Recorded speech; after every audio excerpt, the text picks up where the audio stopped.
Gaurang, Gaurang, Gaurang, Gaurang, Gaurang, Gaurang.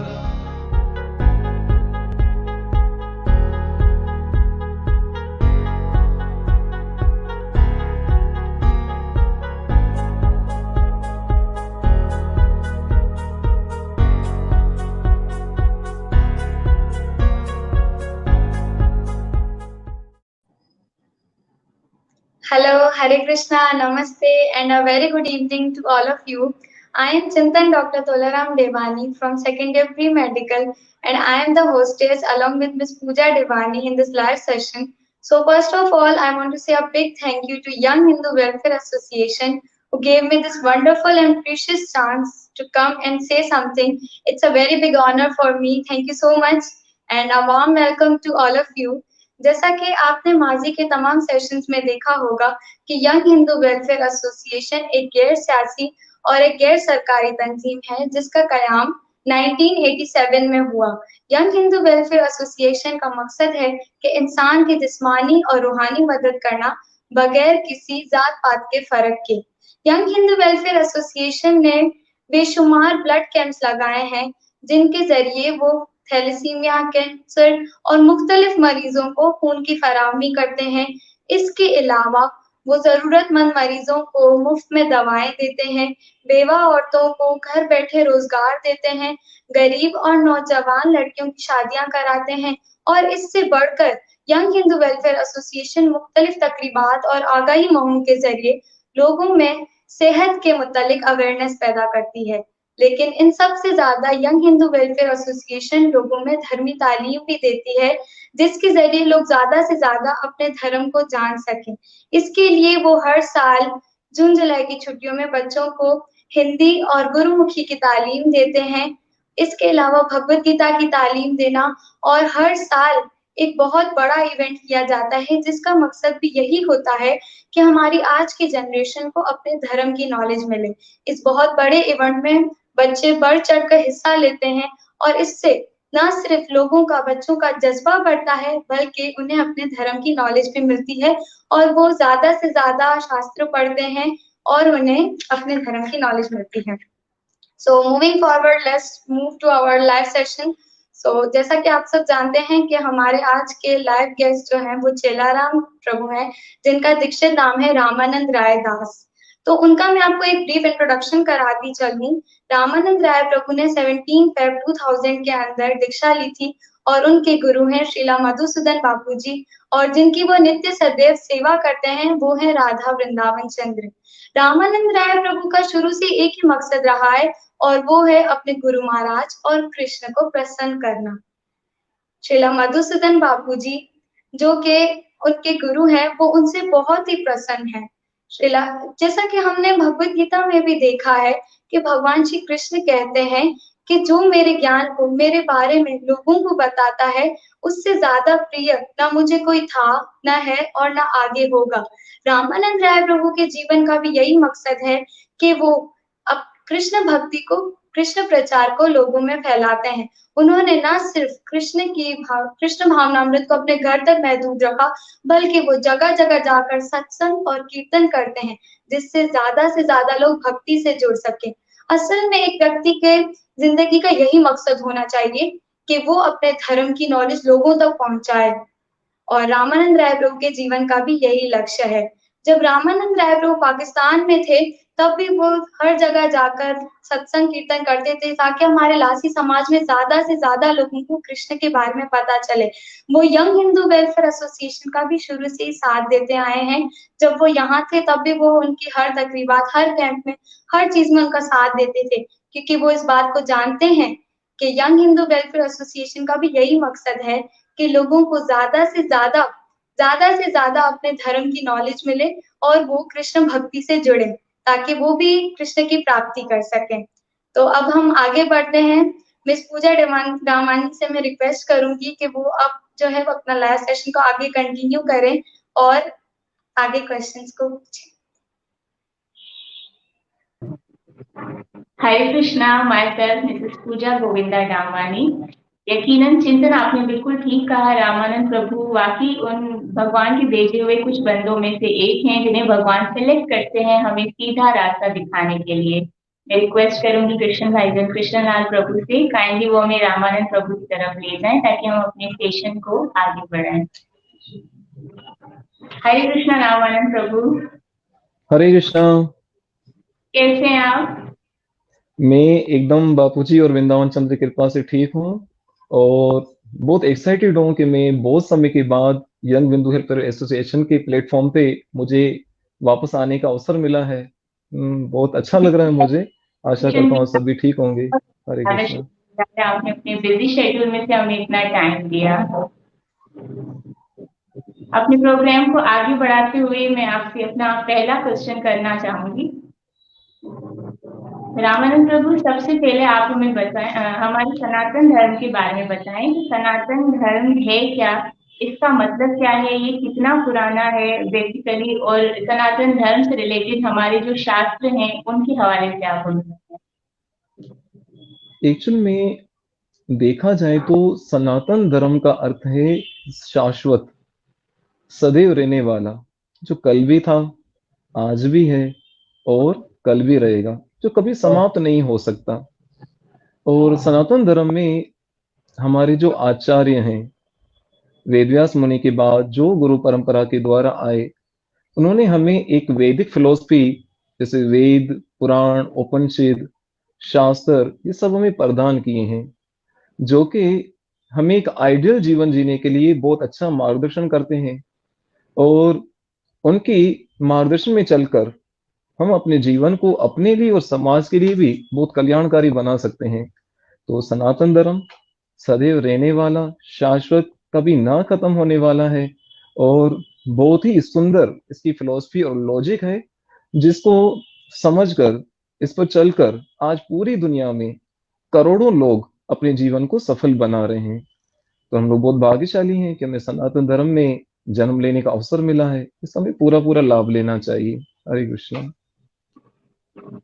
बहुत अच्छे से बताया आपने हमें सनातन धर्म के बारे में। Thank you so much.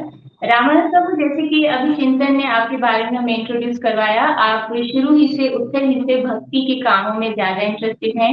आप हमें ये बताएं कि जिंदगी की, संसार की सभी कामनाओं को, सभी वासनाओं को त्यागते हुए आपने भक्ति का रास्ता ही क्यों चुना? ऐसा क्या है कि आपने सब कुछ छोड़ के बस भक्ति को ही जरूरी समझा? जरा हमें थोड़ा ब्रीफली बताएं इस बारे में। बहुत ही इंटरेस्टिंग क्वेश्चन है और मेरी पर्सनल लाइफ से है। तो इस क्वेश्चन को मैं आंसर देने के लिए मैं ये कहूंगा कि जब हम कभी फ्लाइट में सफर कर रहे होते हैं, जब हम आकाश में उड़ते हैं, तो उस समय पर हमें नीचे सारी बिल्डिंग्स, गाड़ियां, दूसरी सारी चीजें हमें छोटी छोटी दिखाई देती हैं। तो वास्तव में जब हम कृष्ण भावनामृत में आते हैं ना, तो कृष्ण भक्ति में हर चीज में इतनी अट्रैक्शन है कि आपको फिर संसारी इच्छाएं कोई मायने नहीं रखती उसके अंदर। और एक कह सकते हैं हायर टेस्ट। आप जब कृष्ण भक्ति में आते हो तो उसमें भगवान श्री कृष्ण का दर्शन, उनका श्रृंगार, उनको लगा हुआ भोग, सभी बहुत अट्रैक्टिव होते हैं। तो आपको छोड़ना नहीं पड़ता कुछ, ऑटोमेटिक छूट जाते हैं आपसे। क्योंकि जब आपके पास कोई चीज है लेकिन आपको उसके ऑप्शन में उससे कोई बेस्ट चीज दी जाती है, तो फिर आपके सामने उस चीज की इतनी वैल्यू नहीं रहती। तो बस कृष्ण भावनामृत और ये कृष्ण भक्ति तो ऐसे ही, यानी कि अट्रैक्शन वाली चीज है कि एक बार किसी को इसका मजा लग जाए तो बाकी किसी चीज में मजा नहीं आता। और वास्तव में आनंद तो है ही इस कृष्ण भक्ति में, जिसमें वास्तविक जीवन का सही सही एंजॉय कर सकते हैं, इसका सही से यूज कर सकते हैं। तो मैंने कोई कामनाएं छोड़ी नहीं है, छूट गई हैं। तो कृष्ण है ही इतने सुंदर कि वो, और वो चतुर हैं कृष्ण। जो हमारे लिए बेस्ट होता है ना, वो हमें दे देते हैं। जो हमारे लिए ठीक नहीं होता, वो हमसे किसी न किसी बहाने से हमसे छीन लेते हैं, और उसमें हमारा भला होता है। तो मैं समझता हूँ इसमें गुरु महाराज कृष्ण की कृपा है कि उन्होंने मुझे इस संसार की वासनाओं से, इच्छाओं से हटकर अपने श्री चरणों में, अपनी सेवा में ले लिया है। और मैं समझता हूँ मैं बहुत भाग्यशाली हूँ इस चीज में। हरे कृष्णा। बहुत अच्छे से बताया आपने। रावण प्रभु, हमने सुना है कि ना भक्ति करना एक मुश्किल काम है। कहते हैं छोड़ो घर बार चलो हरिद्वार, क्या ये सच है? भक्ति करने के लिए वाकई में हमें सब कुछ छोड़ देना पड़ता है, या फिर हम घर परिवार के साथ रहकर भी भक्ति कर सकते हैं?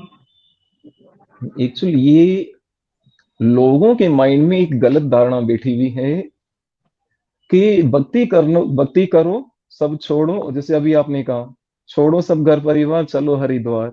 एकदम ये गलत धारणा बैठी हुई है। भक्ति, पहले तो हमें ये समझना है कि भक्ति कैसे, किसको कहते हैं, इसकी एक्सप्लेन कैसे हम कर सकते हैं। कोई आंसर है आपके पास इसका? तो मैं इसका आगे फिर इसका उत्तर दूंगा।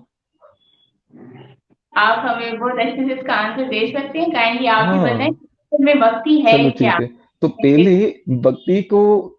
भक्ति की डेफिनेशन क्या है, भक्ति को एक्सप्लेन कैसे करते हैं, एक्चुअल भक्ति है क्या वास्तव में, पहले इसको समझना चाहिए। वास्तव में भक्ति के एक ब्यूटीफुल रिलेशनशिप है, किसके साथ? हमारा कृष्ण के साथ एक बहुत सुंदर रिश्ता। और दूसरे शब्दों में अगर हम कहें भक्ति का अर्थ क्या है, भक्ति का अर्थ है प्रेम भरी सेवा।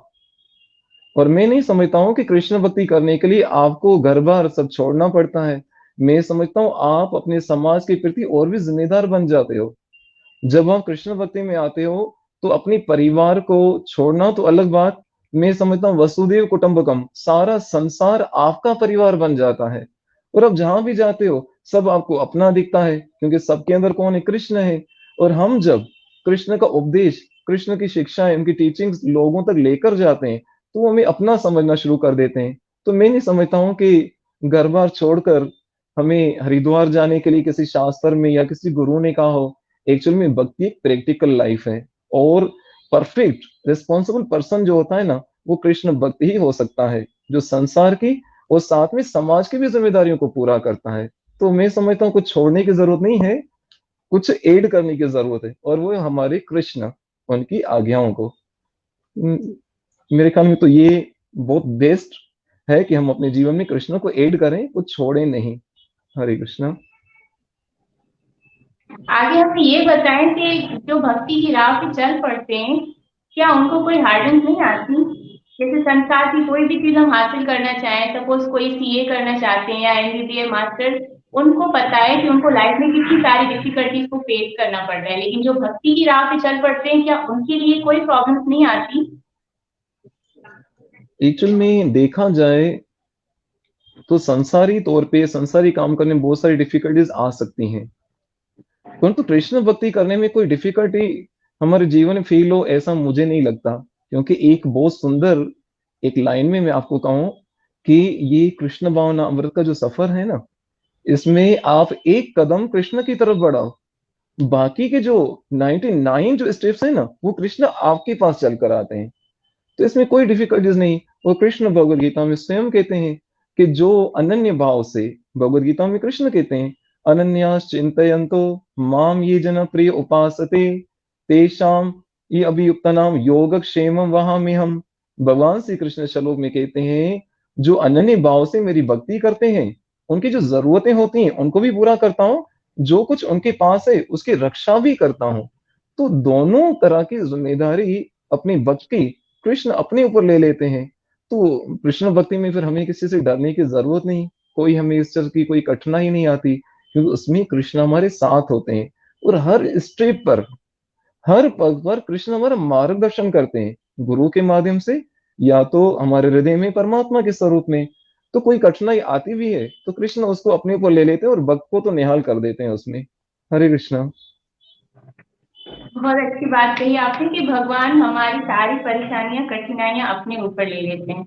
रामन प्रभु, आप अपनी लाइफ में से कोई ऐसा वाकया शेयर करें जिससे आपने फील किया हो कि भगवान वाकई में अपने भक्त का साथ देते हैं। वैसे तो कहते हैं कि भगवान अपने भक्त के हर पल साथ ही रहते हैं, लेकिन कोई ऐसी ऐसी घटना आपकी लाइफ में हुई हो जिससे आपने ये रियलाइज किया हो कि हाँ, भगवान मेरे साथ हैं।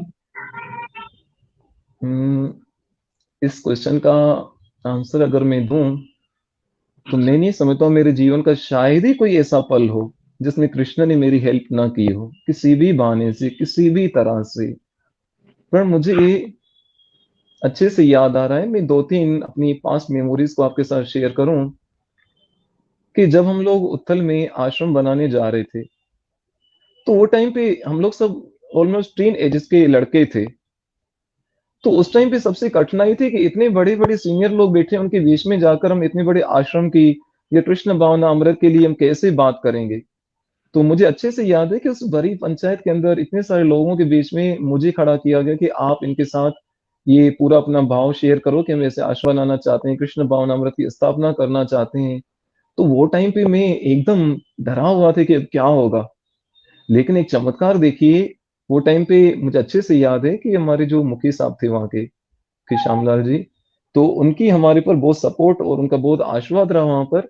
उस टाइम पे जब मैंने आश्रम की बात की तो बहुत सारी ऐसी चीजें थी जो हमारे बीच में रुकावट थी, और हमने कभी सोचा भी नहीं था कि इतना बड़ा आश्रम, ये 6-7 लड़के हम आपस में कभी इसमें कोई अपना रोल प्ले कर पाएंगे, इतना आश्रम खड़ा कर पाएंगे। परंतु उस समय कृष्ण ने हमारे लिए इतनी बड़ी कृपा की कि जो बड़े बड़े वहां सीनियर लोग थे ना, वो सब हमारे फेवर में हो गए थे। और आज आप देख सकते हो, मैं समझता हूँ पाकिस्तान में उथल के अंदर जो इतना बड़ा आश्रम है, ये वाकई में एक चमत्कार है। जो 6-7 लड़के जिसको संसार का अनुभव भी नहीं, उनके द्वारा कृष्ण ने ये बना लिया। ये तो मैंने छोटी सी घटना आपसे शेयर की है, परंतु मैं सही माने में बताऊं, I am totally non qualified person. मैं अपने अंदर कोई योग्यता नहीं देखता हूँ। और जब मैं यहाँ भारत में आया तो निस्संदेह समझो मेरे पास कोई ऐसे बैक सपोर्ट नहीं थी कि मैं यहाँ पर आकर एक प्रचारक की भूमिका निभाऊंगा, अपने समाज में प्रचार करने की एक सेवा कर पाऊंगा। तो कृष्ण ने उस समय मुझे हर कदम पे बहुत सहायता की। विशेषकर एक और मैं घटना शेयर करूं, यहाँ पर लासी हाल है उल्लासनगर में, भारत के अंदर।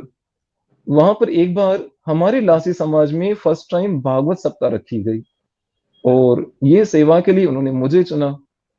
अब ये मेरी फर्स्ट भागवत थी, और लासी समाज में पहली भागवत में ही सोचा था होगा क्या, कि मेरे पास तो इतनी कोई क्वालिटी नहीं, ना कोई गुण है, ना इतनी नॉलेज है। मैं समझता हूँ मैं टोटली नॉन क्वालिफाइड पर्सन। ये सब कृष्ण की कृपा से हो रहा है। तो जिस टाइम वो भागवत सप्ताह हुई ना, पूजा, आप विश्वास नहीं कर सकती हो, हमने जो हॉल बुक किया था, उस हॉल को बुक करने के बाद हमारे पास पब्लिक इतनी बढ़ गई कि हमें नीचे का हॉल भी बुक करना पड़ा, बड़े बड़े प्रोजेक्टर्स लगाने पड़े, और यहाँ तक कि पब्लिक को बाहर गेट तक खड़ा होना पड़ा। और ये हमारे लासी समाज में भागवत सबसे पहली भागवत थी, जो मेरी यादगार एक वो लम्हे हैं जिनको कभी नहीं भूल सकता। और वो टाइम पे बापूजी यूएस में थे, और बापूजी को मालूम पड़ा था कि इतना बड़ा प्रोग्राम वहां पर हो रहा है, और मुझे समझ नहीं आ रहा था कर कौन रहा है, कैसे हो रहा है। ये सब कृष्ण ही कर रहे थे। और मैं समझता हूँ ये मेरे लिए बहुत बड़ा चमत्कार है, मेरा बहुत यादगार वो लम्हे है। और इसके लिए मैं अपनी यहाँ उल्लासनगर की लासी पंचायत को भी बहुत बहुत धन्यवाद देना चाहूंगा, उनका आभारी हूँ कि उन्होंने उस टाइम सपोर्ट किया।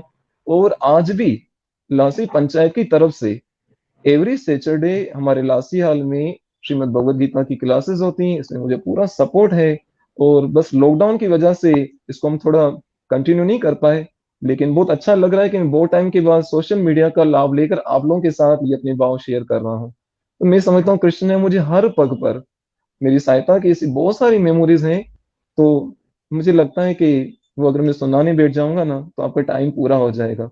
बस कृष्ण हमारे हर समय साथ हैं, हर कदम पे साथ हैं। ट्रस्ट कृष्णा, ये मंत्र अपने जीवन में हमें सदैव रखना चाहिए। हरे कृष्णा।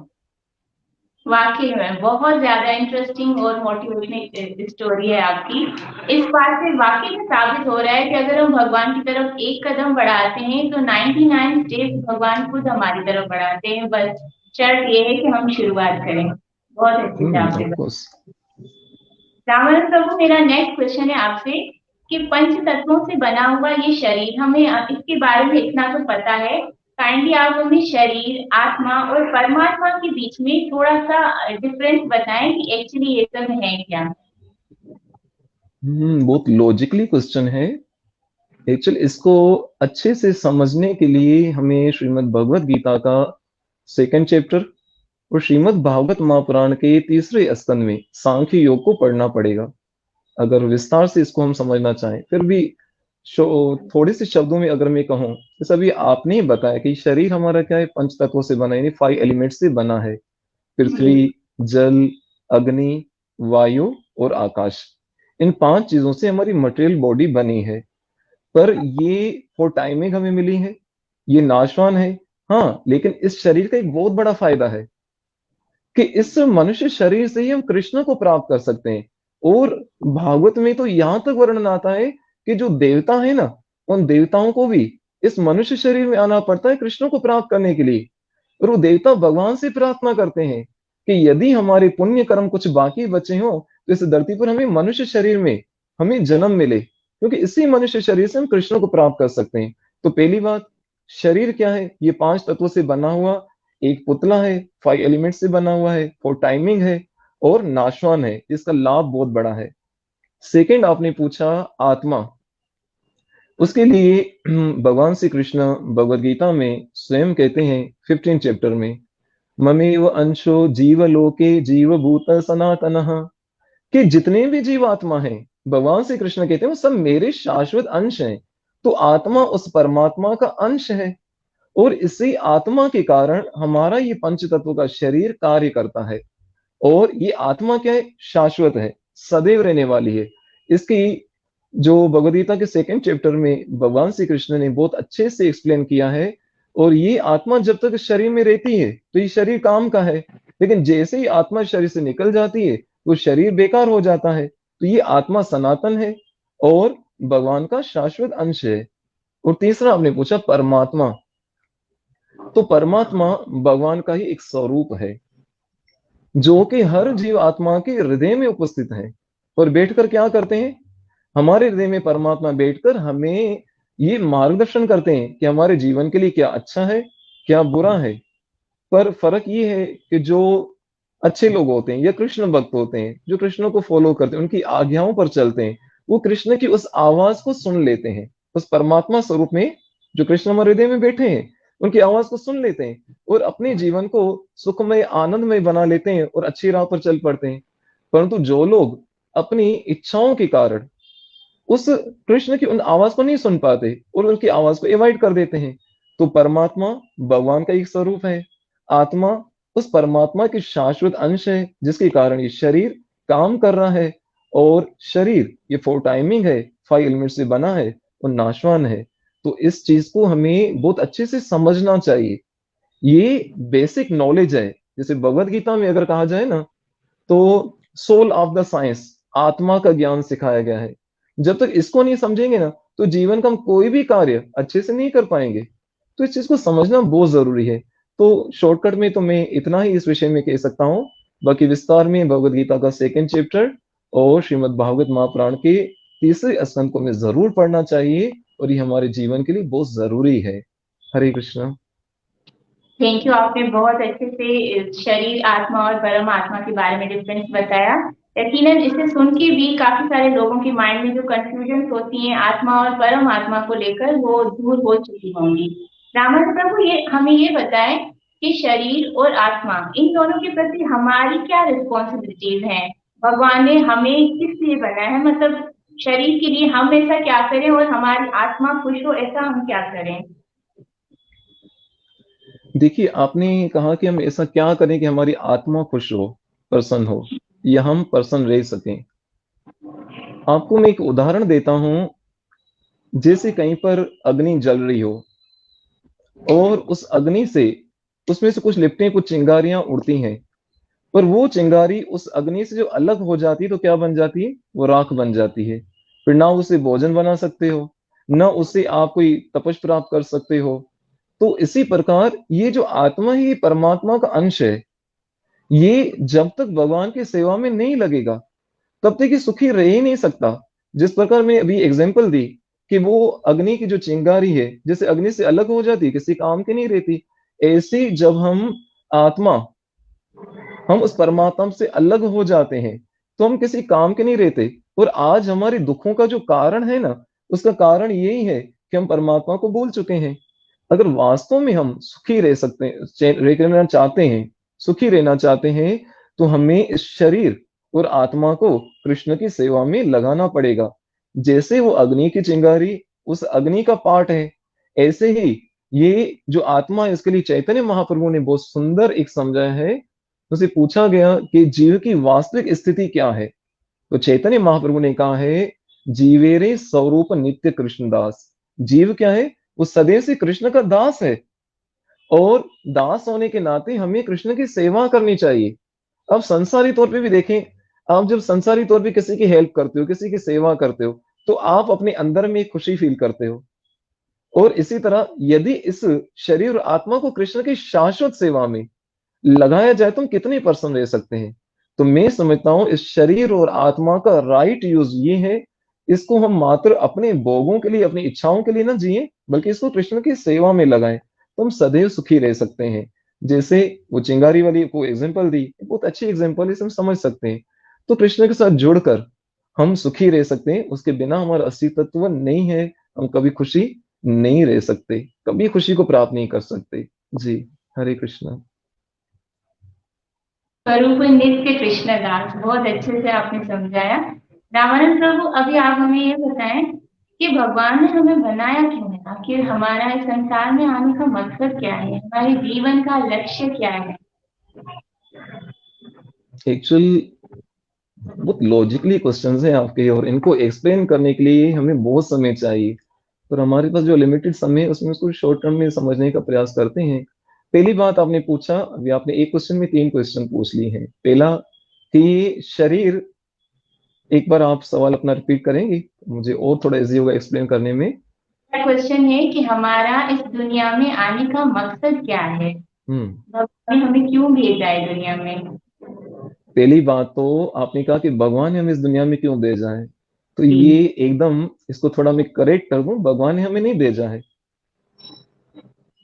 भगवान ने हमें नहीं भेजा है, हम अपनी अननेसेसरी इच्छाओं के कारण, अननेसेसरी डिजायर्स के कारण हमें इस दुनिया में फेंका गया है। भगवान तो भगवत गीता में कहते हैं, हाँ, पितामह से जगतो माता धाता पितामह। कृष्ण भगवत गीता में कहते हैं, मैं ही सबकी माता, पिता और पितामह हूँ। ये कृष्ण अपने लिए कह रहे हैं, मैं सबकी माता हूँ, पिता हूँ और पितामह हूँ। और मैं समझता हूँ कृष्ण हमसे बहुत प्रेम करते हैं, और कृष्ण ही भगवत गीता में इस संसार के विषय में भी बता रहे हैं। क्या कहा कृष्ण इस संसार के बारे में? अनित्यम, असुखम, दुख आलयम, अशाश्वतम, मृत्यु सागर, या पदम पदम विपदाम। मैंने इतनी सारे आपके सामने शब्द रख दिए। यानी पहली बात, ये संसार क्या है? अनित्य है, सदैव रहने वाला नहीं, कोई भी चीज सदैव एक जैसी रहती नहीं। असुखम, यहाँ पर कोई सुख नहीं है, सुख का मात्र में आभास होता है, फीलिंग होती है जरा सी, सुख नहीं है। और आगे कहा कि दुख आलयम, यानी कि दुखों का जहां पर भंडार है। और आगे का पदम पदम विपदाम, कि हर पग पर एक मुसीबत है, एक परेशानी है।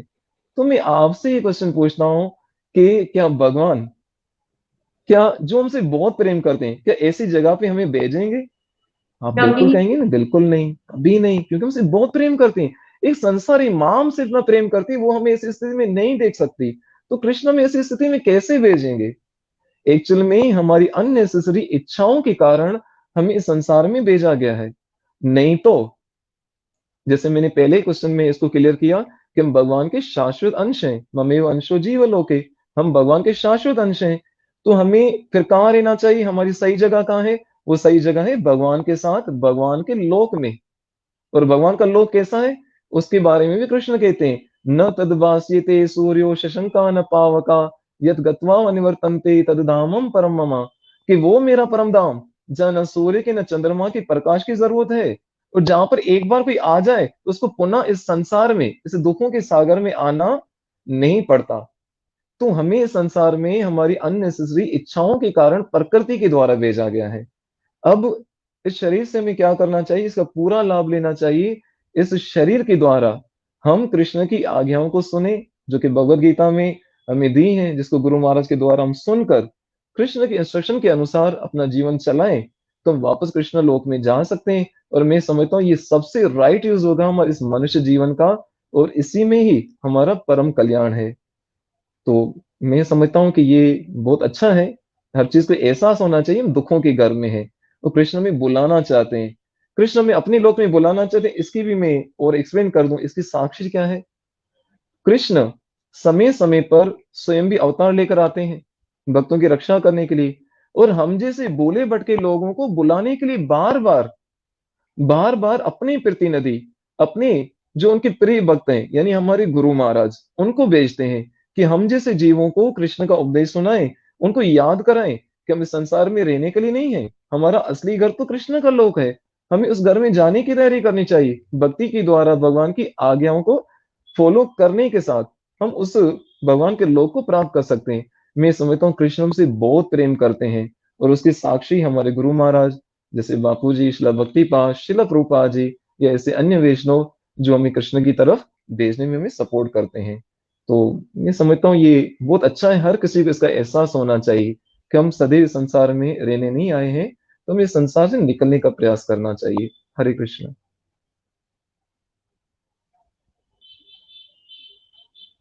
संसार से निकालने के लिए हमारी हेल्प करते हैं। आप बताएं, गुरु करना जरूरी है क्या? गुरु के बगैर हम संसार से निकलने के लिए कुछ नहीं कर सकते? क्यों गुरु करना जरूरी है? गुरु की डेफिनेशन। बहुत ही अच्छा क्वेश्चन है। इसके लिए भी मैं एग्जांपल देकर आपको समझाऊं।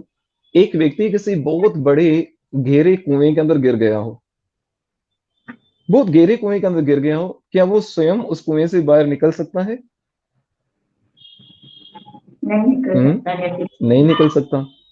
जब तक बाहर से कोई, उस कुएं से बाहर से कोई आदमी, कोई व्यक्ति, कोई हेल्पर उसकी सहायता करने आए, तभी उस कुएं से निकल सकता है।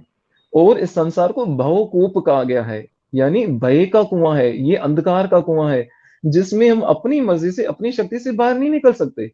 इसीलिए कृष्ण कृपा करके हमारे जीवन में गुरु को भेजते हैं। गुरु क्या करते हैं? अपने जो इंस्ट्रक्शन, जो उनके उपदेश होते हैं, उस रस्सी के माध्यम से हमें इस संसार के कुएं से बाहर निकालते हैं। तो गुरु के बिना तो संसारी जीवन में भी हम देखें, अगर हम ABC जो अल्फाबेट्स भी पढ़ते हैं ना, वो भी टीचर के बिना नहीं समझ पाते। तो ये तो एक कृष्ण भावनामृत है जो बहुत बड़ी लॉजिक और साइंस है। और कृष्ण लोक को प्राप्त करना इतना आसान नहीं, जिसको देवता भी नहीं प्राप्त कर सकते।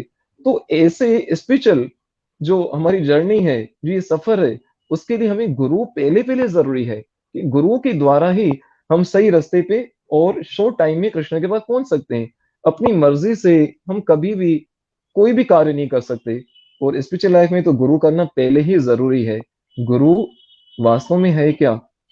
भगवान श्री कृष्ण, आई थिंक भागवत महापुराण की 11वें स्कंद में उद्धव को कहते हैं, गुरु मेरा ही एक प्रतिनिधि है, जो मेरा ही स्वरूप है। तो गुरु हमारे लिए भगवान का स्वरूप है, जो हम इस भवकूप से बाहर निकालने के लिए आए। तो गुरु करना बहुत जरूरी है। उनकी आज्ञा के अनुसार चलेंगे तो शॉर्टकट और बहुत ही सरलता से, आसानी से हम कृष्ण तक पहुंच सकते हैं। या थोड़े शब्दों में कहूं तो गुरु महाराज हमारी उंगली पकड़कर सीधा कृष्ण के हाथ में हमारा हाथ दे देते हैं। और कितना सुंदर लगेगा जब ये, एक इमेजिन करो जब ऐसा हो जाए। तो हमें गुरु करना जरूरी है। और गुरु बहुत वो परंपरागत होना चाहिए, ये भी हमें ध्यान रखना है कि किसी को भी हम गुरु नहीं कर सकते। भगवत गीता में भगवान ने कहा है, एवं परंपरा प्राप्तम। ये नहीं कि ये गुरु कहां से आना चाहिए, परंपरा के द्वारा आना चाहिए। ये परंपरा कहां से आई हुई हो? कृष्ण से आई हुई हो। जैसे हम इस कृष्ण भावना से जुड़े हैं, तो हमारे स्पिरिचुअल मास्टर हैं जो इस समय पर वर्तमान आचार्य बापू जी हैं, फिर उनके गुरु भक्तिपाद जी हैं, उनके गुरु प्रभुपाद जी हैं, ऐसे उनके गुरु हैं, उनके गुरु हैं। और ये हम थोड़ा ध्यान से देखेंगे तो ये परंपरा सीधा कृष्ण से चली आ रही है। तो एक प्रकार से कृष्ण ने गौलोक से गुरु के माध्यम से, उनके उपदेशों के जरिए हमें एक रस्सी दी है जिसको पकड़कर इस बहुकूप से हम निकल सकते हैं। तो गुरु हमारे लिए जीवन में बहुत जरूरी है। जब तक जीवन में गुरु नहीं, तब तक जीवन शुरू नहीं, अगर संक्षेप में कहूं तो। हरे कृष्ण। बहुत अच्छे से आपने बताया कि गुरु हमारे लिए बहुत जरूरी है। रामानंद प्रभु, हमें ये बताएं कि गुरु के अलावा कृष्ण प्रेम और कृष्ण भक्ति को हासिल करने के लिए हमारे अंदर और क्या क्या क्वालिटीज होनी चाहिए? ऐसी कौन सी चीज है जो अगर हमारे पास है तो हम आसानी से भगवान को प्राप्त कर सकते हैं? उसके लिए अगर मैं एक वर्ड में आंसर दूं तो आपकी प्रबल इच्छा। आपकी इच्छा कितनी प्रबल है कृष्ण को प्राप्त करने के लिए। और जब आपकी इच्छा प्रबल होती है कि आप कृष्ण भक्ति करना चाहते हो, कृष्ण की आगे के अनुसार जीवन चलाना चाहते हो, उसके ऊपर पहला पहला रोल तो प्ले करती हो हमारी इच्छा। और इसके बाद आता है साधु संघ। हमें वैष्णव का संग करना चाहिए, गुरु महाराज के इंस्ट्रक्शन को फॉलो करना चाहिए। तो मैं समझता हूँ सबसे जो जरूरी चीज है वो हमारी इच्छा। और उसी इच्छा के कारण संसार में पड़े। यदि हमारी प्रबल इच्छा होगी कि हम कृष्ण को प्राप्त करना चाहते हैं, कृष्ण भक्ति में चलना चाहते हैं, तो कृष्ण बहुत कृपालु हैं, वो हमारी इस इच्छा को जरूर पूरा करते हैं। जी, हरे कृष्ण। कि किसी बच्चे को कृष्ण भक्ति की तरफ मोटिवेट करने के लिए उसके पेरेंट्स उसकी किस तरह से हेल्प कर सकते हैं? जिस तरह कहते हैं कि माता एक बच्चे का पहला गुरु होती है, तो उसका सबसे मेन क्या उसकी जो रिस्पॉन्सिबिलिटी है, क्या जरूरी है कि हर माँ अपने बच्चे को भक्ति में ले जाए, या फिर ये इनफ है कि वो अच्छे से अपने बच्चे का पालन पोषण कर रही है और उसको अच्छे से एजुकेशन प्रोवाइड कर रही है? एक्चुअल में अगर कोई माँ या कोई पिता अपने बच्चे को सारी संसार की चीजें उसको प्रदान करता है, परंतु कृष्ण भक्ति में उसको नहीं लगाता, तो वो अपना नुकसान कर रहा है। क्यों? एक्चुअल में हमारे सनातन धर्म में एक एक रिश्ते के पीछे, एक एक शब्द के पीछे एक लॉजिक और साइंस है। मैं जैसे शॉर्टकट में आपको बताऊं, जैसे हम किसी को बेटा होता है तो उसको इंग्लिश में सन कहते हैं, बेटा कहते हैं, लेकिन हमारी सनातन संस्कृति में उसको पुत्र कहा गया है। और पुत्र का अर्थ क्या है? पुत्र का अर्थ है जो अपनी भक्ति और साधना के द्वारा अपने पूर्वजों को पूत नामी नरक से जिनका उद्धार करे। और भागवत महापुराण में प्रहलाद महाराज के प्रसंग में हम ये पढ़ते हैं, जिसमें ये सुनने को मिलता है कि जिस कुल के अंदर अगर एक वैष्णव उत्पन्न हुआ है, तो उस वैष्णव भक्ति के कारण उसकी 21 पीढ़ियां नरक से निकलकर स्वर्ग में चली जाती हैं।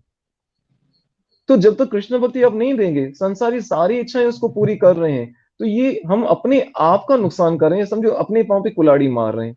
क्योंकि कहीं ना कहीं आगे चलकर वो जो संसारी जो हम उनको चीजें दे रहे हैं, कहीं ना कहीं उसमें ईगो आ जाएगा, कहीं ना कहीं वो आपसे चीट कर पाएगा। लेकिन सबसे बेस्ट तरीका ये है कि हम संसारी इच्छाओं के साथ उसको एजुकेशन, जो जो उसकी जरूरतें हैं उसको पूरा करें, लेकिन उसको कृष्ण भक्ति में लगाकर पूरा करें, तब वो परफेक्ट होगा। नहीं तो फिर वो ऐसा ही है, सारी संसारी चीजें दे रहे हैं, तो हम क्या करें, अपने लिए और अपने बच्चे के लिए जाल बुन रहे हैं, जिसमें उसी में उलझ कर रह जाएगा। और जो मनुष्य जीवन का वास्तविक जो लक्ष्य है, कृष्ण को प्राप्त करना, जो 84 लाख जन्मों के बाद ये शरीर मिला है, वो व्यर्थ चला जाएगा। तो हर माता पिता का ये फर्ज है, उसकी पहली ड्यूटी है कि वो अपने बच्चे को सारी संसारी जिम्मेदारियों के साथ साथ कृष्ण भक्ति जरूर दें। और वो कैसे हो सकता है? जब माता पिता स्वयं भक्ति करेंगे। क्योंकि हर बच्चा, जैसे आपने अभी ही कहा कि पहली जो गुरु होती है वो माँ ही होती है, और इस चीज से मैं बिल्कुल एग्री हूं कि हर माँ की गोद जो होती है वो पहला गुरुकुल है अपने बच्चे के लिए। बच्चा वही कुछ सीखता है जो अपने माता पिता को देखता है, जो उनसे सुनता है। तो परफेक्ट माता पिता वो हैं जो अपने बच्चे को संसारी जो जरूरतें पूरी करते हैं, पर साथ में कृष्ण भक्ति भी उनको प्रदान करते हैं। तो उनका परम कल्याण होगा, उनकी 21 पीढ़ियां नरक से निकलकर स्वर्ग में चली जाएंगी, उनका ये लोक भी सुखी होगा और परलोक भी सुखी होगा। हरे कृष्णा जी। लेकिन रामानंद प्रभु, अगर देखा जाए तो आजकल की लाइफ इतनी बिजी है, यहाँ पे पढ़ना, आप उसके बाद जाके जॉब मिलना इतना मुश्किल हो गया है कि पेरेंट्स जो है वो चाहकर भी अपने बच्चों को भक्ति के लिए मोटिवेट नहीं कर पाते हैं। क्या ऐसी कोई टिप्स, ऐसी कोई रूल्स हैं जिनको फॉलो करके जो पेरेंट्स हैं वो अपने बच्चों की हेल्प कर सके, वो उनकी लाइफ ऐसे सेट कर सके, उनकी रूटीन इस तरह से उनकी मतलब बनी हुई हो कि उनकी ना पढ़ाई डिस्टर्ब हो, ना ही वो अपनी भक्ति में पीछे हटे, वो अपनी दीनी और दुनियावी दोनों तालीम को इक्वल इक्वल हासिल कर सके? क्या ऐसी कोई आपके पास टिप्स हैं? एक्चुअल में अगर देखा जाए ना, तो जो कृष्ण भक्ति है ना, वो हमारी संसार लाइफ को डिस्टर्ब नहीं करती, बल्कि हमें उस कृष्ण भावना जो होती है वो हमारी संसारी लाइफ में हमें सपोर्ट करती है। आप डेफिनेटली। देखिए, जैसे एक स्टूडेंट होता है, और आप खुद कह रहे हो कि आजकल बहुत किसी को टाइम नहीं है, क्योंकि सब बिजी हैं। बिजी क्यों? कि कंपटीशन का दौर चल रहा है। अब कोई स्टूडेंट है तो वो, उसको यही चिंता रहती है, इस समय में इतने मार्क्स लाऊं, मैं इतनी मेरे जरूर आनी चाहिए, अगर नहीं आई तो फिर क्या होगा? वो डिप्रेशन में चला जाएगा, स्ट्रेस। और उस स्ट्रेस और डिप्रेशन से निकलने के लिए उसे किसी न किसी चीज की सहारे की जरूरत होती है। मैं छोटी सी घटना से शेयर करूं, बहुत ही फनी है, बहुत अच्छी है। शायद लास्ट वीक एग्जाम थे, तो एक स्टूडेंट मेरे पास आई, उसने कहा कि मुझे बहुत दुख है, मैंने इतनी मेहनत की, इतनी मेहनत की, और इसके बाद भी मेरी 90 परसेंटेज आई। वो जब मैंने सुना कि इसकी 90% आई है तो ये रो रही है वो स्टूडेंट, मैंने कहा कुछ तो दया करो उन लड़कों पे बेचारों पे। अरे 90% में तो 2 लड़के पास हो जाए, इस पे भी तुम रो रही हो, शुक्र करो 90% आई है। यानी मैं ये बताना इसलिए चाह रहा हूँ कि 90% लेने वाला जो स्टूडेंट है वो भी डिप्रेशन में, तो आप समझ सकती हो। और दूसरा जो बिजनेसमैन है, उसके पास टाइम नहीं होता, वो कैसे इसको मैनेज कर सकता, कैसे अपने बच्चों को उसमें लगा सकता है। उसके लिए पहले तो हमें क्या समझना पड़ेगा कि भक्ति की वैल्यू क्या है। और भक्ति जैसे हम भगवान को भोग लगाते हैं, भगवान के जो उपदेश हैं, भगवत गीता को सुनते हैं, उनकी वैल्यू क्या है, वो हमें कृष्ण भक्ति में या हमारी स्टूडेंट लाइफ में या हमारे बिजनेस जो भी जिस भी फील्ड में है, उसमें वो सारी हमें क्या करती है, सपोर्ट करती हैं। तो मैं नहीं समझता हूँ कि ये कोई हमें संसारी जीवन में कोई हमारे लिए बाधा बनती है, बल्कि सपोर्ट करती है। तो आसान टिप्स तो ये है, आप 3 चीजें कर सकते हो इसके लिए। सबसे पहले हियरिंग, चेंटिंग और रीडिंग। ये 3 टिप्स बहुत आसान है, सरल हैं। और आजकल तो बहुत अच्छी अच्छी टेक्नोलॉजी आई। अब चलते फिरते काम करते करते आप क्या कर सकते हो कि जो लेक्चर्स हैं भगवद गीता के, उनको सुन सकते हो। हियरिंग, चेंटिंग, दो 2 माला करने के लिए, 3 माला करने के लिए कम से कम हम 10-15 मिनट दिन में कोई ऐसा निकालें, फोर्सली नहीं, जो ऐसा में जो सुइटेबल लगे, जो हमें इजी हो। 2-3 मालाएं करें। मेडिटेशन, मंत्र, इससे क्या होता है, हमारा जो मन होता है ना, वो रिलैक्स हो जाता है। और हमें एक नई एनर्जी, एक ऊर्जा मिलती है, जो हमें बिजनेस लाइन में या स्टूडेंट लाइफ में आगे बढ़ने के लिए बहुत सपोर्ट करती है। मंत्र कोई साधारण नहीं होता।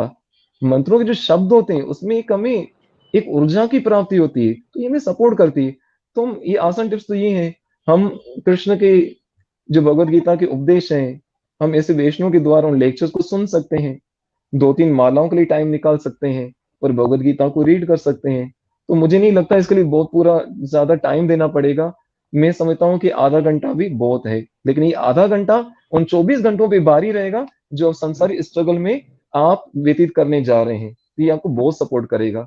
तो पहले तो हमें माइंड से निकाल लेना चाहिए कि कृष्ण भक्ति से हमारी संसारी लाइफ डिस्टर्ब होती है, बल्कि ये हमें सपोर्ट करती है और बहुत जरूरी है। इसके बिना नहीं तो हम क्या हो जाएंगे, हम स्ट्रेस डिप्रेशन के शिकार हो जाएंगे, फिर जो कर रहे होंगे ना वो भी नहीं कर पाएंगे। तो मेरे ख्याल में ये 3 चीजें अच्छी टिप्स हैं, हियरिंग, चेंटिंग और रीडिंग। हरे कृष्णा।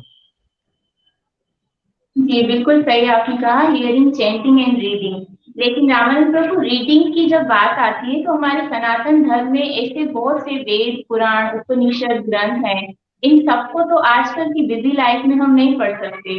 तो ऐसा कोई सिंपल सॉल्यूशन क्या भगवान ने नहीं रखा हमारे लिए, जिसको हमारे जो यूथ है, जो यंग जनरेशन है, वो अपनी पढ़ाई के साथ साथ उसको कंटिन्यू भी करे, जिससे उसको भगवान का मैसेज समझ भी आ जाए और वो भगवान को प्राप्त करने में इजीली फील करें। ऐसा क्या है जिसको हम एक ही चीज को पढ़ लें और इतनी सारी चीजों को हमें डीपली नहीं जाना पड़े? क्या ऐसी कोई बुक है? हाँ, ये तो बहुत अच्छा क्वेश्चन पूछा है आपने। वाकई में आजकल लोग हर चीज में क्या चाहते हैं, शॉर्टकट चाहते हैं। कहीं लाइन में नहीं खड़े होना चाहते, कोई लंबा प्रोसेस नहीं करना चाहते। तो कृष्णा भी बखूबी हमारी इस नेचर से वाकुफ है, लगता है। इसलिए जब इस सृष्टि की रचना हुई तो भगवान ने 4 वेद ब्रह्मा जी को प्रदान किए हमारे लिए। फिर इसके बाद उपनिषद, शास्त्र, फिर धीरे धीरे क्या हुआ, उन सबका निचोड़ अगर मैं शॉर्टकट में कहूं तो भगवत गीता, जिसको पंचम वेद कहा गया है और हमारे जीवन के हर मोड़ पर हमारी सहायता करती है, उसको हम रीड करें। अगर वो भी रीड नहीं कर सकते हैं तो फिर सबसे बेस्ट और शॉर्टकट तरीका चैतन्य महाप्रभु, जो भगवान श्री कृष्ण के ही अवतार हैं, जिनको नमो महावदनाय, यानी जो बड़े हृदय वाले, जो कृष्ण अवतार में भी भगवान ने नहीं प्रदान किया, वो चैतन्य महाप्रभु के अवतार में भी प्रदान करने आए। उन्होंने शॉर्टकट जो तरीका दिया है ना, वो ये है, हरे हर नाम, हरे हर नाम, हरे हर नाम एव केवलम, कलेव नास्तेव नास्तेव नास्तेव गतिरन्यथा। इस कलयुग में हरि के नाम के सिवा कोई मुक्ति का साधन नहीं, कोई मुक्ति का साधन नहीं, कोई मुक्ति का साधन नहीं है। तो शॉर्ट कट में आप इतना कर सकते हो, भगवत गीता को पढ़िए, सबसे बेस्ट। आपको जीवन के हर मोड़ पर आपकी सहायता करेगी। और आप भगवान नाम का ये जप कीजिए, हरे कृष्ण कृष्ण कृष्ण हरे हरे, हरे राम राम राम हरे हरे। इसी मंत्र का क्यों जप करें? क्योंकि कृष्ण ने स्वयं कहा है कली काले नाम रूपे कृष्ण अवतार। इस कलयुग में नाम के अवतार में मैं स्वयं हूं। तो जब भगवान नाम का जप करते हैं और ये भगवत गीता को रीड करते हैं तो ये बहुत अच्छा है और शॉर्टकट तरीका है। कोई बड़े बड़े वेद लेख वगैरह पढ़ने की हमें ना, हमारे पास इतनी बुद्धि है ना समय है, तो भगवत गीता सबसे बेस्ट। और ये महामंत्र का चेंटिंग करना ये सबसे बेस्ट है, जो हमें मटेरियल लाइफ में भी और स्पिरिचुअल लाइफ में भी हमारी बहुत हेल्प कर सकते हैं। हरे कृष्णा। लेकिन जब हम भगवत गीता पढ़ने बैठते हैं रामानंद प्रभु, तो इतना इजी नहीं है जितना मतलब कहने में लगता है कि भगवत गीता पढ़ें और हमें समझ आ जाएगी। पता है, जब आजकल की यूथ भगवत गीता पढ़ने बैठती है तो बहुत कंफ्यूज हो जाती है। एक तरफ तो लिखा हुआ है कि कर्म करो, धर्म करो, do Karma and Dharma what, और दूसरी तरफ यही भगवान कहते हैं कि सर्वधर्मान परित्यज्य माम एकम शरणं व्रज। तो एक्चुअल में भगवान कहना क्या चाहते हैं, हमें किस तरह भगवान को दिया हुआ मैसेज इजीली समझ आ जाएगा। हमें अपने आप से तो पढ़ने के लिए इतना इजीली समझ आता नहीं है। क्या ऐसा कोई तरीका है जिससे हम भगवत गीता में दिया हुआ मैसेज अच्छे से समझ सकें? ऑफकोर्स इसका भी सलूशन हमें कृष्ण ने स्वयं भगवत गीता में बताया है कि भगवत गीता को हमें कैसे पढ़ना चाहिए। उसके लिए भगवान कहते हैं तद्विधि प्रणिपातेन परिप्रश्नेन सेवया उपदेशन्ति ते ज्ञानम ज्ञानिनः तत्त्वदर्शिनः। क्या कहा? तद्विधि प्रणिपातेन, मैंने पहले भी कहा कि इस ज्ञान को आप किससे प्राप्त कर सकते हो? गुरु परंपरा से प्राप्त कर सकते हो। इसके लिए हमें स्पिरिचुअल मास्टर की जरूरत पड़ती है, तभी हम भगवत गीता को समझ सकते हैं। तो बड़े बड़े साइंटिस्ट और आज दुनिया के बड़े बड़े जो इंटेलिजेंट लोग हैं वो भगवत गीता को नहीं समझ पा रहे हैं, तो जितना इसकी डीपली जा रहे हैं ना, उनको एक नए नए अनुभव हो रहे हैं, नई नई चीजें उनको प्राप्त हो रही हैं। तो भगवत गीता तो एक समंदर की तरह है। तो इसको समझने के लिए हमें भगवान ने कहा कि हमें एक स्पिरिचुअल मास्टर की जरूरत होती है। फिर भी हमें क्या करना चाहिए? भगवत गीता पढ़नी चाहिए। कैसे? आप आपको मैं एक छोटी सी एग्जांपल दूं कि जो गंगा मैया है, गंगा मैया इतनी पावन है कि जिसका नाम स्मरण करने से हमारे पाप धुल जाते हैं। और हर किसी व्यक्ति की इच्छा होती है कि जीवन में एक बार मैं गंगा मैया के दर्शन करने जाऊं, एक बार उनमें स्नान करने के लिए मैं जाऊं, क्योंकि गंगा मैया की हमारे सनातन धर्म में बहुत मान्यता है। वो इस विषय में मैं विस्तार में नहीं जाना चाहूंगा, पर वो गंगा मैया जिसकी हमारे जीवन में, हमारे सनातन धर्म में इतनी वैल्यू है, उसका कारण क्या है?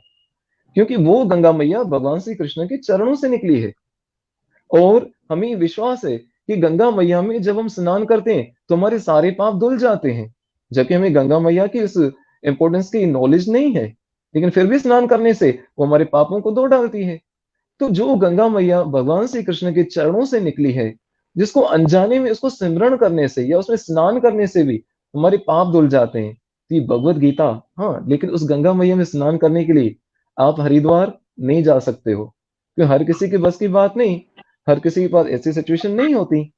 आप गंगा मैया में स्नान करने नहीं जा सकते हो। ये कृष्ण कितने कृपालु हैं कि वो जो गंगा मैया कृष्ण के चरणों से निकली वो इतनी पावन है। लेकिन जो भगवत गीता भगवान के मुख से निकली वो कितनी पावन होगी। और आपको गंगा मैया के पास जाना पड़ता है, लेकिन भगवत गीता तो आज हर घर में है। उस भगवत गीता को खाली पढ़ेंगे भी ना, तो आप पढ़ के देखिए। इसको मैं ऐसे नहीं कहूंगा, स्वयं इसको प्रैक्टिस में आप करते भी होंगे। और मैं जो दर्शक इस इंटरव्यू को सुन रहे हैं उनको भी कहना चाहूंगा, इस भगवत गीता को स्वयं रीड करके देखें। आपको एक अलौकिक एक अनुभव होगा, एक एहसास होगा कि जैसे कोई आपके साथ है, जो आपको सपोर्ट कर रहा है, कोई आपकी हेल्प कर रहा है। तो हमें भगवत गीता को समझ नहीं आए तो भी पढ़ना चाहिए, उससे भी हमारा बहुत भला है। जैसे गंगा में स्नान करने से हमारे पाप धुल जाते हैं, इसे भगवत गीता का एक श्लोक या आधा श्लोक भी पढ़ने से हमारा कल्याण होता है। बाकी समझने के लिए तो इसके लिए स्पिरिचुअल मास्टर बहुत ही जरूरी है। तो भगवत गीता को पढ़ने के लिए मैं इतना ही कहूंगा, फिर भी अब रोजाना का एक ऐसा टाइम निकालिए, उसमें 5 मिनट ही सही भगवत गीता को पढ़िए। और एक बार नहीं, 1000 बार पढ़िए, और कृष्ण स्वयं बुद्धि देंगे इसको समझने के लिए। अगर इसको मैं विस्तार में और कहना चाहूँ तो बहुत कुछ है, बस मैं इतना ही कहता हूँ। उस भगवत गीता के फ्रंट पेज पे देखिए, भगवत गीता को खोलिए भी मत, मात्र जो फ्रंट पेज है ना भगवत गीता का, उसको आप देखेंगे तो उस पे क्या दिख रहा है कि भगवान श्री कृष्ण ने अर्जुन के रथ की रस्सी को पकड़ा हुआ है। बस हमें कृष्ण की शरणागत होने की जरूरत है। और जैसे हम कृष्ण को अपना जीवन सौंप देते हैं, आगे कृष्ण हमें पूरा पूरा सहयोग करते हैं और हमारे जीवन के रथ को आगे बढ़ाते हैं। तो भले समझ नहीं आए तो भी पढ़िए। जैसे गंगा मैया हमें पावन करती है, तो भगवत गीता भगवान के मुख से निकली है, वो भी हमें बहुत पावन कर देती है, हमें बहुत शक्ति देती है इस संसारी समस्याओं से जूझने के लिए। और भगवत गीता, श्रील प्रभुपाद जी कहते हैं, Bhagavad Gita is our passport for Golok. तो भगवत गीता को संभाल के रखो। भले आपको पासपोर्ट में जो लिखा है वो पढ़ना आता है कि नहीं आता, फिर भी वो पासपोर्ट आपको क्या करते हैं, एक कंट्री से दूसरे कंट्री में ले जाने में एक बहुत बड़ी सहायता करता है। तो भगवत गीता अपने पास रखिए, आपको एहसास होगा कि कृष्ण मेरे साथ हैं भगवत गीता के स्वरूप में। जी, तो शॉर्टकट तरीका यही है कि हम इसको भगवत गीता को गुरु के द्वारा पढ़ें। समझना चाहते हैं तो नहीं, फिर भी पढ़ने की आदत तो डालनी चाहिए। हरे कृष्ण। बिल्कुल जी सही कहा आपने। वाकई में भगवत गीता हमारे लिए बहुत जरूरी है। जैसे जिस तरह हम कोई मशीन खरीदते हैं उसके साथ हमें कोई मैनुअल गाइड मिलता है, ठीक इसी तरह भगवान ने जो ये हमारा शरीर बनाया है उसके साथ भगवान ने हमें भगवत गीता नाम की ये मैनुअल गाइड दी है। अगर हम इसको पढ़ के अपने जीवन को गुजारते हैं तो इसमें कभी कोई खराबी नहीं आएगी। इसलिए हमें चाहिए कि हम जी, रेगुलर भगवत गीता पढ़नी चाहिए। हमें रेगुलर परफेक्ट। बहुत बहुत अच्छी एग्जाम्पल आपने दी है। मैं आपकी बात को एक काट दूं, एक बहुत अच्छी एग्जाम्पल दी है कि संसार में जब कोई सेल फोन भी होता है ना, उसको हम अपनी बुद्धि से नहीं चला सकते। कंपनी उसके साथ हमें क्या करती है, गाइड बुक देती है कि इसके अनुसार इस मोबाइल को हम यूज कर सकते हो। तो अपनी बुद्धि से हम एक सेल फोन को नहीं यूज कर सकते, एक कंप्यूटर को नहीं यूज कर सकते। तो इतने बड़े जीवन को वास्तव में देखा जाए, हमारा शरीर ही अपने आप में एक साइंस है कि कैसे हमारा शरीर बढ़ रहा है, जो हम खा रहे हैं वो किस प्रकार एनर्जी में कन्वर्ट हो रहा है, किस प्रकार ये सारी चेंजेस हो रही हैं। तो अपने शरीर की साइंस को नहीं समझ सकते तो फिर कैसे हो सकता है। तो ये हमारे जीवन को सही सही चलाने के लिए भगवत गीता परफेक्ट गाइड है। बहुत अच्छी एग्जाम्पल दी आपने, इसको हमें समझना चाहिए। जैसे कि रावण साहब अभी 25 दिसंबर को गीता जयंती आ रही है, हम सब जानते हैं ना। कोई जी मैसेज जी। देंगे हमारे व्यूवर्स को कि गीता जयंती आ रही है तो उनको क्या करना चाहिए इस हवाले से भगवत गीता के? भगवत गीता वास्तव में 25 दिसंबर हमारे लिए एक बहुत ही बड़ा दिन है हमारे जीवन के लिए, क्योंकि उस दिन भगवान श्री कृष्ण ने अर्जुन को भगवत गीता सुनाई। अर्जुन तो माध्यम था, हमारे लिए सुनाई। और भगवत गीता क्या है पता है, कृष्ण स्वयं कहते हैं, कृष्ण कहते हैं गीता मई हृदय च। श्रीमद् भगवत गीता, कृष्ण कहते हैं गीता मेरा हृदय है। और आप अपना दिल किसको देते हो, जिसे प्रेम करते हो। तो कृष्ण हमसे प्रेम करते हैं। तो इस 25 दिसंबर को कृष्ण ने हमें भगवत गीता, समय गीता जयंती उस दिन हमें प्रदान की है कि कृष्ण का हृदय है, उसको हमें संभाल के रखना है। तो 25 दिसंबर को हम क्या कर सकते हैं, उस गीता जयंती के दिन हम स्वयं भगवत गीता पढ़ें। भले नहीं समझ आती तो भी पढ़ें। और इससे भी बेस्ट ये होगा, उस दिन आप अपने परिवार में, अपने फ्रेंड सर्कल में किसी एक को श्रीमद् भगवद गीता गिफ्ट कीजिए। और आप जरा विचार कीजिए, स्वयं भगवद गीता में भगवान कहते हैं कि इससे अधिक ना मुझे कोई प्यारा है, ना इससे अधिक मुझे कोई प्यारा होगा। कौन? जिस भगवद गीता के ऊपर चलता है, इसको पढ़ता है, जिस उपदेश को दूसरों को सुनाता है। तो यदि 25 दिसंबर को आप गीता जयंती के दिन भगवद गीता पढ़ेंगे और किसी अपने को भगवद गीता गिफ्ट करेंगे, तो मैं समझता हूँ ये जीवन का सबसे बेस्ट गिफ्ट होगा और कृष्ण आपसे बहुत प्रसन्न होंगे। तो हमें एक संकल्प लेना चाहिए 25 दिसंबर को, किसी न किसी एक पर्सन को ये भगवद गीता गिफ्ट करनी है और स्वयं पढ़नी है। हो सके तो उस दिन भगवद गीता पूरी पढ़ें। आई थिंक 3 साढ़े 3 घंटे लगते हैं उस दिन, तो हमें ये जरूर कार्य करना चाहिए। कृष्ण की विशेष कृपा हम पर बरसेगी इस भगवद गीता को पढ़ने से। क्योंकि भगवद गीता की 18 चैप्टर में कृष्ण स्वयं कहते हैं कि जैसे अभी मैंने आपको बताया कि इससे अधिक मुझे कोई प्यारा है ना कोई हो सकता है, कृष्ण उसके लिए कह रहे हैं कि इससे ज्यादा मुझे कोई प्यारा हो ही नहीं सकता। और इसी भगवद गीता के 18 चैप्टर में कहते हैं, जो भगवद गीता पढ़ता है, खाली पढ़ने से भी कृष्ण कहते हैं वो मेरी पूजा करता है, उससे मैं प्रसन्न हो जाता हूँ। तो कृष्ण को प्रसन्न करने के लिए 25 दिसंबर को भगवद गीता पढ़नी चाहिए, डेली पढ़नी चाहिए, लेकिन विशेषकर उस दिन हमें भगवद गीता किसी न किसी को गिफ्ट जरूर करनी चाहिए। तो ये बहुत अच्छा सेलिब्रेट करने का तरीका होगा 25 दिसंबर को। हम बहुत भाग्यशाली हैं, आज भगवद गीता का पूरे वर्ल्ड में इतना क्रेज है और पूरे वर्ल्ड में सबसे ज्यादा पढ़ी जाने वाली ये शास्त्र है। वेस्टर्न कंट्रीज के अंदर, विशेषकर रशिया के अंदर भगवद गीता तो इतना ज्यादा फैल रही है, इसका प्रचार इतना ज्यादा फैल रहा है और लोग इसका पूरा लाभ ले रहे हैं। तो हमें भी इसका लाभ लेना चाहिए। उन्हें संकल्प करना चाहिए, भगवद गीता को पढ़ें, इनके उपदेशों को दूसरों तक पहुंचाने का भी प्रयास करें। हरे कृष्णा जी। बहुत अच्छे अच्छे आंसर्स दिए आपने। आपसे बात करके इतना हमें ज्यादा मोटिवेशनल आंसर मिल रहे हैं। क्वेश्चन तो बहुत हैं, लेकिन टाइम को मद्देनजर रखते हुए अब मैं ऑलमोस्ट अपने प्रोग्राम को एंड की तरफ लेकर जा रही हूँ। काइंडली आप हमारी तंजीम के बारे में कोई ऐसा मैसेज दें। एक्चुअल में जो यंग हिंदू वेलफेयर एसोसिएशन है, मैं समझता हूँ ये हमारे पूरे समाज के लिए एक वरदान है, क्योंकि बहुत समय तक मैं यंग हिंदू वेलफेयर एसोसिएशन के साथ जुड़ा रहा हूँ और मुझे बहुत अच्छा सेवा करने का भी अवसर मिला। जब मेरे स्पिरिचुअल लाइफ के अंदर जब मैं प्रीचिंग के लिए निकल रहा था, तो उस टाइम पे मुझे यंग हिंदू वेलफेयर एसोसिएशन ने बहुत सपोर्ट किया था। और मात्र स्पिरिचुअल लाइफ में नहीं, हर फील्ड में ये संस्था बहुत अच्छा कार्य कर रही है। और मैं अपने गुरु महाराज से और वृंदावन चंद्र के चरणों में ये प्रार्थना करता हूँ कि Krishna young Hindu welfare association के सारे मेंबर्स को इतनी शक्ति दे, इतनी शक्ति दे कि और भी अच्छे से कार्य कर पाए। और अपना तो वो जीवन सफल कर रहे हैं, उनके कारण दूसरों का भी जीवन सफल हो रहा है। मैं देख रहा हूँ कि हर कदम पर, हर स्टेज पर या हर फील्ड में यंग हिंदू वेलफेयर एसोसिएशन बहुत आगे रहती है। और मुझे बहुत खुशी होती है जब मैं इनके ऐसे कार्य देखता हूँ। और वाकई में बहुत हमें ऐसे मोटिवेट मिलता है हमारे समाज में, जो हमारे यूथ है उनको यंग हिंदू वेलफेयर एसोसिएशन को, कि मनुष्य जीवन को, वो कहते हैं ना, किसी के काम जो आए उसे इंसान कहते हैं। तो वास्तव में किसी का भला करते ही इंसान बन सकते हैं। तो यंग हिंदू वेलफेयर एसोसिएशन बहुत अच्छा कार्य कर रही है। मेरी हमेशा से उनके लिए शुभकामना रहती है। मैं ठाकुर जी के चरणों में प्रार्थना करता हूँ कि ऐसे, चाहे स्पिरिचुअली या सोशल, जो टेबल पे जो भी हो, अच्छे से कार्य कर रहे हैं उसको और अच्छे से कर पाए, उनके लिए प्रार्थना करता हूँ। और कृष्ण करें यह हिंदू वेलफेयर एसोसिएशन और आगे बढ़े और आगे बढ़े, दिन दुगनी और रात चुगनी तरक्की करे। Hare Krishna ji. Thank you so much. आपने इतनी अच्छी हमारे लिए जो है भगवान से प्रार्थना की। कहते हैं भगवान अपने भक्तों की बहुत जल्दी सुनते हैं। बस आपसे यही रिक्वेस्ट है कि इसी तरह आप हमारी तंजीम के लिए प्रार्थना करते रहें। यह हिंदू वेलफेयर एसोसिएशन हमेशा इसी तरह समाज सेवा में आगे रहे, सबकी मदद करती रहे, और इसी तरह हम घर घर धर्मी तालीम के दीप जलाते रहे, हम भगवत गीता की तालीम को आम करते रहे।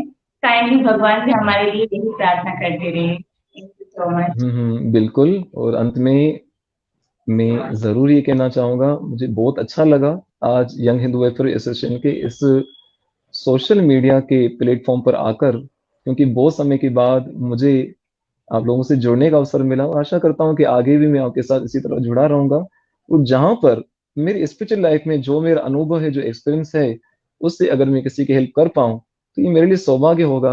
वैसे भी आजकल सोशल मीडिया का दौर है, इस समय मेरे साथ बहुत सारी यूथ जुड़ी हुई है जो भगवद गीता के संस्कृत श्लोक सीख रही है, या हम डेली उसमें छोटे 5-7 मिनट की क्लिप्स भेजते हैं। तो अच्छा है, मुझे बहुत अच्छा लगा आप लोगों के साथ इस प्लेटफॉर्म को शेयर करके। और बहुत बहुत आभारी हूँ कि आप लोगों ने मुझे इस सेवा का अवसर दिया।